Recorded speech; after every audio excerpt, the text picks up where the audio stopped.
Hey guys, so happy it is summer and that means ice cream season. So I figured out another new flavor of keto ice cream. One I've been meaning to figure out for a while, butter pecan. So let's get started.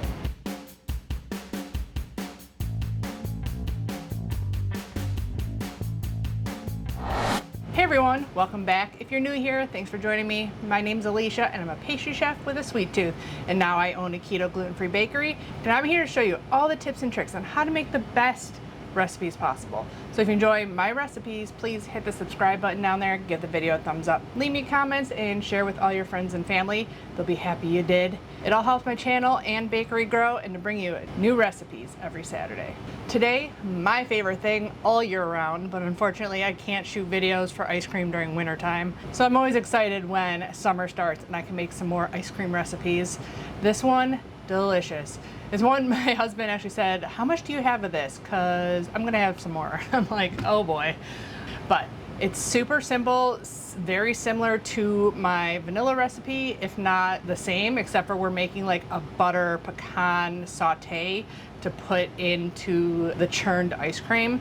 I just weigh everything out in ounces on my scale. I even have checked it to my eye measuring and it's pretty much the same. 1.25 cups each of a low carb milk of choice. I use So Delicious unsweetened coconut milk, but you can use almond, cashew, flax, carb master milk, whatever milk you want. Regular ice cream has whole milk and half usually. We're doing a low carb milk and heavy cream. And my amounts are a little bit smaller than a lot of other recipes too. I was looking up butter pecan ice cream recipes. The problem with doing a bigger amount is if it's hot out, which right now it's summer, or if your freezers are working overtime and they're not freezing properly, churning a bigger amount is harder on the ice cream bowl. If it's too hot outside, it's not gonna freeze correctly. So my batch is a little bit smaller than like a lot of other recipes on Google, but that's to save me a headache because right now it's 78 in here. I have AC, I have, a hood fan, but it's such a small space that it gets really heated in here. So it's much easier to churn a small amount because it takes less time. Next is our sweeteners we're gonna use. And I found you need the allulose, keeps it super soft and scoopable in the freezer. But if you use just all straight allulose, it will be almost soupy like soft serve. So if you really like soft serve, you can use all allulose, but it might be a little bit too soft for you. So you need to have like a bulk erythritol sweetener in conjunction with the allulose in order to keep it semi-scoopable still, even after it's frozen in there. The amounts in this are very to taste. Everybody on keto has a different sweetness level they prefer, anywhere from 80 grams to 120 grams. I'm going right in the middle at 100 grams. My allulose is super powdered, so I cannot get a cup measurement on it. I've done this twice already and tried to figure out like, is it 2/3? Is it 3/4? It's neither of those. So anywhere from a 1/2 cup to a cup of powdered, or if you have granular allulose, a 1/2 cup plus 2 tablespoons or 3/4 of a cup. Either powdered or granule will work in here. This is the same brand I always get, and this time it happens to be powdered instead of granular. Don't know why, bought the same exact stuff I always do, but definitely powdered. This is one of those recipes that doesn't really need to be super precise because we're not baking anything. I picked a brown sugar for this because I feel like pecans and brown sugar kind of go together. 24 grams or 2 tablespoons of a granular erythritol. I use the brown monkfruit erythritol. I'll have everything linked down below. I use Duralife. It's the cheapest one I found, way cheaper than Locanto. You're just gonna give that a whisk and turn it on medium heat. And while that's heating up, you're gonna get our last couple ingredients. 1 egg. Again, you can use 2 egg yolks, you can use 2 eggs. One of my subscribers said she puts like 8 eggs in my ice cream. So she has a protein ice cream to eat.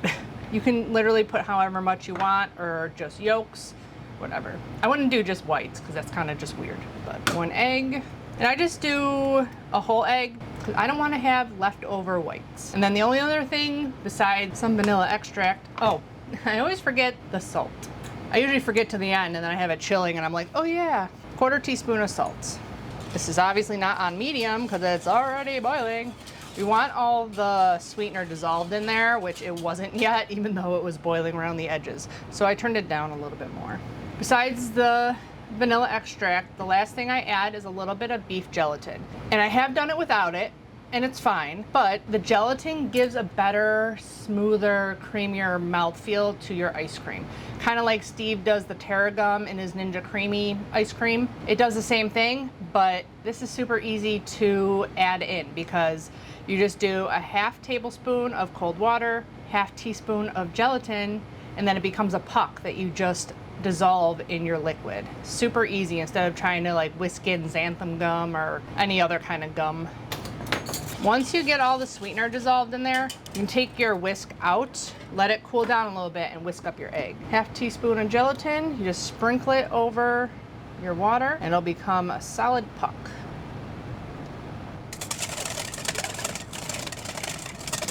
Whisk up your egg just to get the proteins kind of broken up. Makes adding the milk easier. Put a towel down to stop your bowl from moving. Okay, now that we're all dissolved in there, I'm turning it up a little bit. You just want it kind of boiling around the edges and the steam coming up. I don't cook this again with the egg in it because we do it a little bit differently than a regular ice cream or custard base. Most recipes put the sugar in here, which cools it down a lot. So then you gotta put it back on to bring it up to the temperature to cook the egg. Have a strainer standing by. We are gonna strain this after, just to make sure there's no egg bits you don't want in there. See, it's kind of simmering around the edges. We are good to go. You can alternatively, if you have a vanilla bean, that'd be delicious in this. Just gonna put a splash in at a time. If your egg is cold, make sure you go real slow because you don't want to shock it too much. A little bit. And a little bit more. Make sure if your pot is leaking, make sure it's over the bowl completely, not pouring nicely. I'm gonna add about half the mixture into here.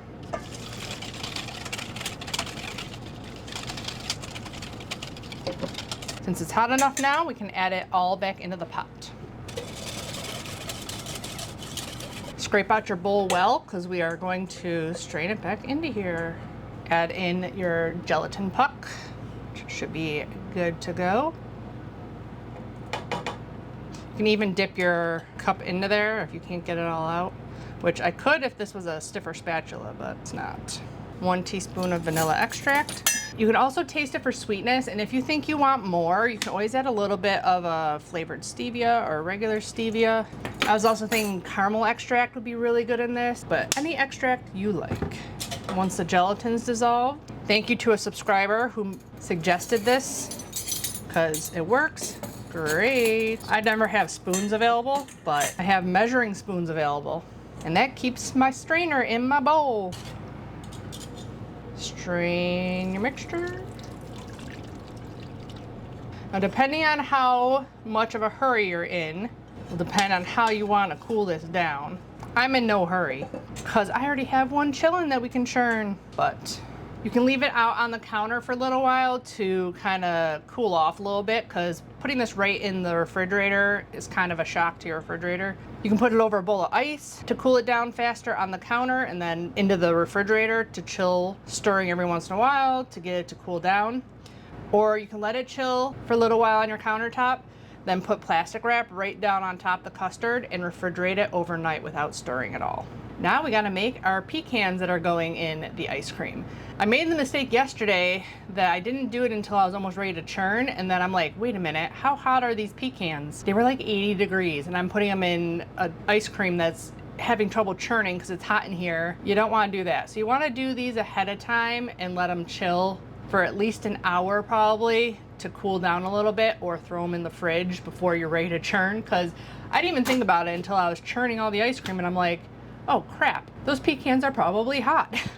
Sorry, that whole segment I had my hood fan on, but it's 79 in here and I need to wait until it's at least 76, and that's really the only way I have to cool this place down. So I did kind of like a brown butter pecan with a little bit of sweetener to kind of caramelize it a little bit, but you can literally do any recipe you want with this. There's tons of different recipes online for butter pecan ice cream, and they were all a little bit different. So this is just what I chose to do to make it delicious. I'm using 4 ounces of pecans. I have this bag from yesterday, I'm just gonna put the pecans right into here, and that's how I chop them up. If you're gonna chop up a ton of pecans, I say yeah, food processor or something, but for a little amount, you really don't need to pull out big equipment.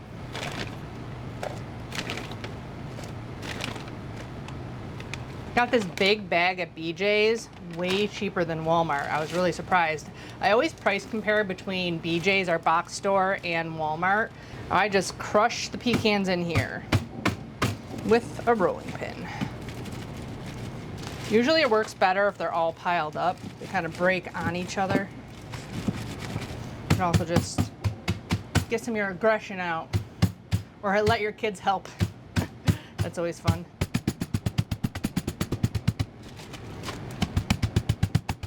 You have some bigger, some smaller, whatever you want to do.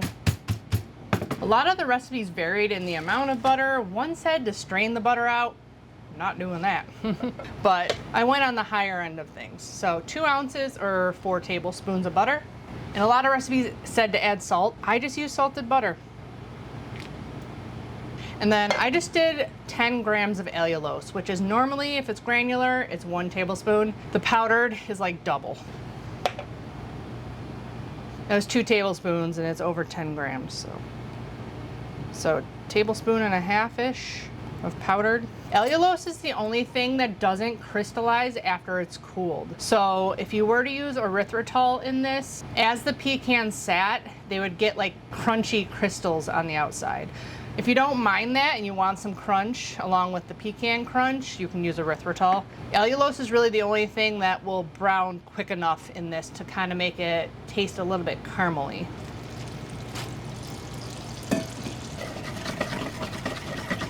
The butter starts to get bubbly and then it starts splattering when it is evaporating the water, and then it'll just be kind of foamy, and that's when we're going to add our pecans. There's getting splattery.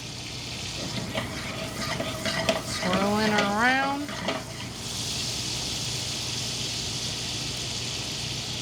Now it's changing to just being foamy. Add in your pecan. Oh, I was trying to get a better shot. That didn't work. Yeah.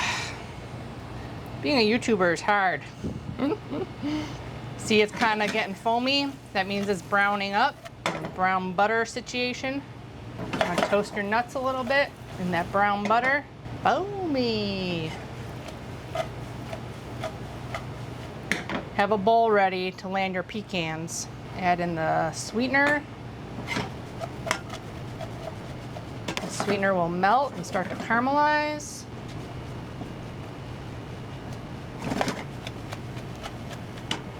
Then you want to cook it until you start smelling nutty and caramelized. You can usually smell the sugar cooking. There it is, and the nuts cooking. Good to go, and that's it. Like I said, this is hot as hell, so definitely do this ahead of time.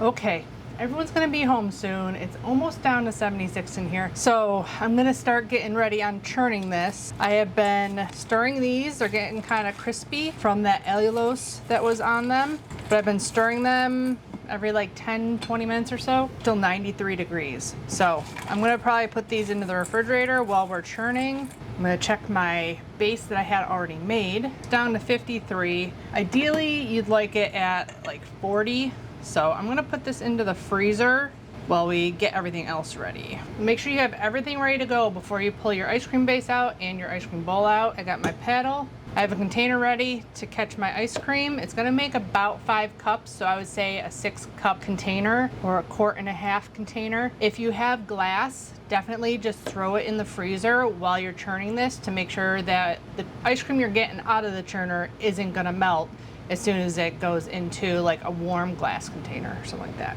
I only have these ice cream tubs, so I'm not putting that into the freezer because it's not gonna make too much of a difference. I'm gonna throw this in the fridge and I'll probably be stirring it every couple of minutes while the ice cream is going. Okay, I'm running and getting my bowl. Okay, get it on. This in. And I put it one above stir because it doesn't go as fast as the one upstairs. And now we're down to 48. That's good. Pour it in. Why does it sound like it's struggling? Watch my mixer crap out on me. That'd be fitting. So when I do this upstairs, it usually takes about 20 minutes. Down here yesterday, it took 30 minutes to get to where we needed to be. So depending on the weather is how long it's going to take to churn. But I'll show you where you want it and where you want to pull it off at.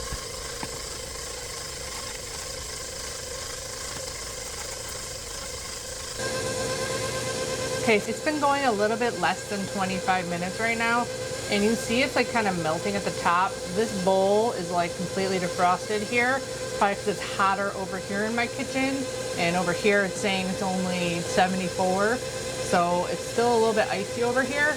But we want to churn the pecans for 5 minutes in that ice cream. So I'm going to add the pecans in now at 25 minutes. And in all that delicious brown butter too. So just a couple more minutes, and then we're going to get it into the container and into the freezer. Okay, it's coming up over the top paddle now, so turning that off. It's also dripping into the bottom here. Have a lid to your container ready. Paddle as clean as you can. And then get the rest out. It always freezes better in wintertime. I wish ice cream videos did good in wintertime. I suppose I can just shoot them in wintertime and then release them in summer. But I also don't sell ice cream during the winter. So depending on how cool your house is will determine how much ice cream you end up getting. It's just how much air is incorporated into your ice cream. Into the freezer it goes. And I already have some frozen, so we get to try it now after I get cleaned up. Okay, let's try some keto butter pecan ice cream. I just had some of the nuts. They're really good because they're like sugary but also salty because I use salted butter. They were good. So me and my hubby did eat a bowl out of this already, but it is super soft and scoopable. So we couldn't wait yesterday and we tried it after 4 hours. It wasn't completely like this. It was kind of like that around the edges, but not in the middle. For it to be completely solid, 6 to 8 hours. So I did that yesterday at like 3 o'clock. So 24 hours later, and it's still super soft and scoopable. Best part about this, 2/3 of a cup, which is what like the back of pint containers say is a serving, which I don't know if anybody really eats that much, is 2 net carbs per serving. I'll have up the nutrition facts for you if you're concerned about total carbs and all that. But if you were to eat like a whole pint, which is 2 cups, it's only 5 grams net carbs. It's softer, more delicious, and costs way less to make your own. And you can find ice cream makers a lot of times at Goodwill or on Facebook Marketplace and stuff like that.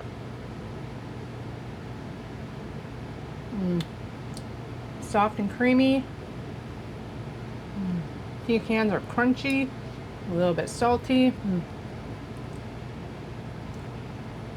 It's definitely my favorite keto ice cream of all time. Yes, I get lazy and every once in a while I'll get keto ice cream from the store. Not really anymore, mostly when I was pregnant because I couldn't be bothered during wintertime to make ice cream. But it is just so good. Anyone else notice that Walmart doesn't have keto ice cream anymore? I wonder if it's just mine. Let me know in the comments below. I was just feeling lazy in like springtime. I'm like, I just want some keto ice cream and I haven't had it in forever. They didn't have any. It's just so soft and creamy and delicious. My favorite. My ice cream. So I hope you guys enjoyed this recipe and you try it out for yourself. I have, I think, over 30 ice cream videos, but I'm always open to more suggestions on what flavor is your favorite ice cream. Let me know down in the comments below. I can never have enough ice cream. Don't forget to check out my Amazon shop page. The link is down in the description box below, along with the blog link to the full recipe. Give the video a thumbs up if you enjoyed it. Subscribe if you haven't already. As always, I'll be back with more keto, low-carb, healthy meals, desserts, and snack recipes. Bye, guys. Happy keto ice cream making.